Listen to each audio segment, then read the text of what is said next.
এই বিহুৰ দিনাখন যোৱা 12 মে তাৰিখে যিখন আমাৰ সাৰ্বজনীন ৰঙালী বিহু সন্মিলনত আমি যিজন শিল্পীক গীত পৰিৱেশন কৰিবলৈ আমন্ত্ৰণ জনাইছিলোঁ, আমাৰ চুক্তিমৰ্মে তেওঁৰ লগত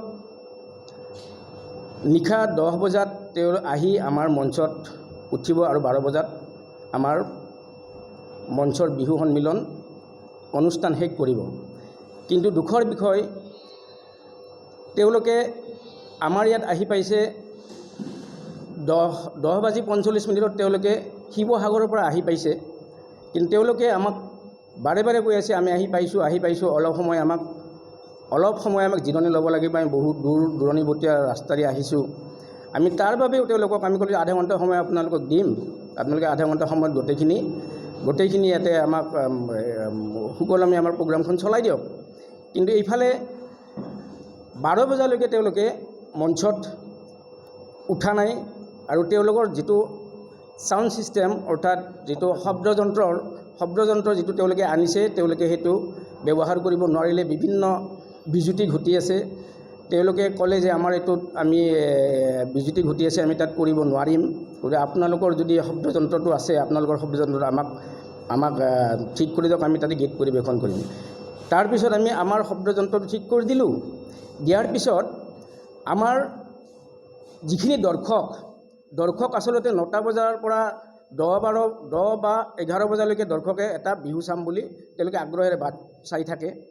যাৰ ফলত 12 বজালৈকে যেতিয়ালৈকে আমাৰ শিল্পীজন মঞ্চত উঠা নাই বা গীত পৰিৱেশন কৰা নাই, একচুৱেলি আমাৰ দৰ্শক অতিষ্ঠ হোৱাটো স্বাভাৱিক। অতিষ্ঠ হৈ দৰ্শকে কিছুমান কটু মন্তব্য ৰভামণ্ডপৰ পৰা কৰিছে যদিও আমাৰ সমিতিৰ এটা দায়িত্ব আছে। সমিতিৰ দায়িত্ব হ'ল যাতে কোনো ধৰণৰ অনিয়ন্ত্ৰিত পৰিস্থিতি আমাৰ ইয়াতে হ'ব নোৱাৰে। তাৰ কাৰণে আমাৰ দায়িত্ববোধটো আমি পালন কৰাৰ বাবে মঞ্চত কিছুমান ৰাইজৰ পৰা মানুহ গৈ মঞ্চত কিছুমান মানুহে তাত ভিৰ কৰিছিলে, যাৰ ফলত আমাৰ সমিতিৰ 3-4জন ল'ৰাই সেই পৰিস্থিতি নিয়ন্ত্ৰণৰ বাবে আমাৰ মঞ্চৰ পৰা আঁতৰাই দিছে। আৰু যিটো ভিডিঅ' ইয়াতে প্ৰকাশ কৰিছে, সেই ভিডিঅ'টো সম্পূৰ্ণ এটা মিছা ভিডিঅ' দিছে। সেই ভিডিঅ'টোত আচলতে আমাৰ সমিতিৰ মানুহখিনিয়ে পৰিস্থিতি নিয়ন্ত্ৰণ কৰাৰ বাবেহে তাত উঠিছিলে। তেওঁক আচলতে প্ৰটেকশ্যন দিয়াৰ কাৰণে, তেওঁক যাতে কোনো ধৰণৰ অশালীন ব্যৱহাৰ কৰিব নোৱাৰে বা বেয়া ব্যৱহাৰ কৰিব নোৱাৰে, তাৰ বাবে আমাৰ সমিতিয়ে মানুহখিনি নমাই দিছিলে। আৰু যিকেইজন মানুহ নমাই দিছিলে বা এজনক গঠিয়াই দিছিলে, সেইজন কিন্তু আমাৰ শিল্পীৰ মানুহ নহয়, আমাৰ বৰপেটাৰ দৰে ৰাইজৰ মানুহ। তেওঁ আমাৰ লগত ইয়াতে উপস্থিত আছে। সুভাষ দাস এখেত আছিলে, এখেতক গঠিয়াই দিছে। এখেত কোনো কলা কুশলী বা শিল্পী নহয় বা বাদ্যযন্ত্ৰীও নহয়।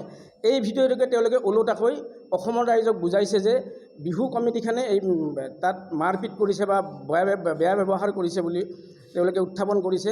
আচলতে সম্পূৰ্ণ মিছা কথা। আমি তেওঁলোকক সম্পূৰ্ণ টকা দিয়াৰ পিছতহে মঞ্চত উঠিছে। আমি সম্পূৰ্ণ তেওঁলোকক টকা যিখিনি বৰঙণিত আমাৰ চুক্তিপত্ৰ হৈছিলে। অতিকৈ দুখৰ বিষয়। আচলতে সেইদিনাখন বৰপেটা ৰোডত যিটো ঘটনা সংঘটিত হ'ল মোৰ আৰু মোৰ টীমৰ লগত, মঞ্চতে আমাক অপমানিত কৰা হ'ল। মঞ্চতে আমাক আচলতে হেঁচা ঠেলা বা এনেকুৱা ধৰণৰ অভট মাতে আমাক অপমানিত কৰা হ'ল। খুবেই দুখিত আমি।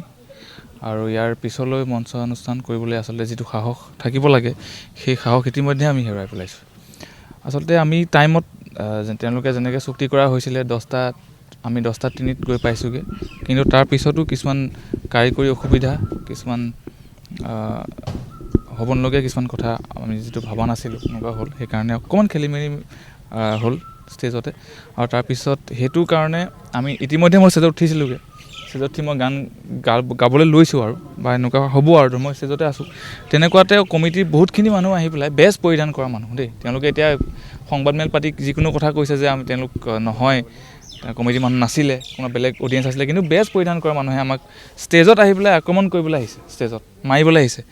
আৰু তাৰপিছত মোৰ লগতে মোৰ সহশিল্পীয়ে ইয়াক, তাৰপিছত আমাৰ বাদ্যযন্ত্ৰীসকলক তেওঁলোকে হাত উঠাবলৈ আহিছে, বহুত বেয়া গালি গালাজ কৰিছে। ইতিমধ্যে আপোনালোকে যদি ভিডিঅ'টো দেখিছে, আপোনালোকে দেখিব যে ভিডিঅ'টোত বহুত বেয়া শব্দৰে আমাক গালি পৰা হৈছে, অশ্লীল ভাষাৰে আমাক গালি পাৰিছে। কিছুমান কথাটো আমি বুজিও পোৱা নাই। আৰু সেইটোৱে কথা, বহুত দুখিত। আৰু লগতে এনেকুৱা ধৰণৰ সাম্প্ৰতিক সময়ত বহুত বিহুতলিত বা এনেকুৱা বিহু অনুষ্ঠানবিলাকত হৈ আছে এনেকুৱা। যিটো মই ভাবোঁ বহুত দুৰ্ভাগ্যজনক আমাৰ শিল্পী সমাজৰ কাৰণে।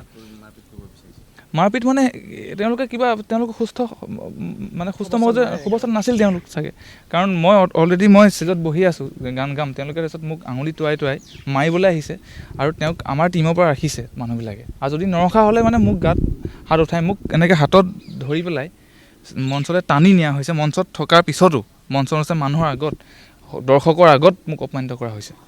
বৰ্তমানলৈকে আমি তেনেকুৱা কথা আমি ভাবি আছোঁ, কিন্তু বৰ্তমানলৈকে তেনেকুৱা ব্যৱস্থা আমি হাতত লোৱা নাই। কিন্তু যি দেখিছোঁ আমি ল'বলৈ বাধ্য হ'ম এতিয়া। আমাৰ লগত অভিযোগ উত্থাপন কৰিছে, আমি দেৰিকৈ পাইছোঁগৈ।